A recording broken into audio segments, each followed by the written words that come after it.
Hi dear friends, welcome back to this channel.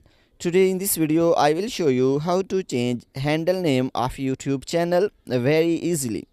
So without wasting time, let's start video. If you find this video is helpful for you, then please give like this video and subscribe our channel. So firstly open the YT Studio. So after opening the YT Studio, you can see profile on the top right corner. So click on it, and then you can see pin icon. So click on pin icon, and after this you can see a handle name.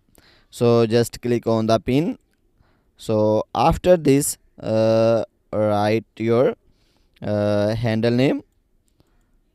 So after selecting, so click on save options.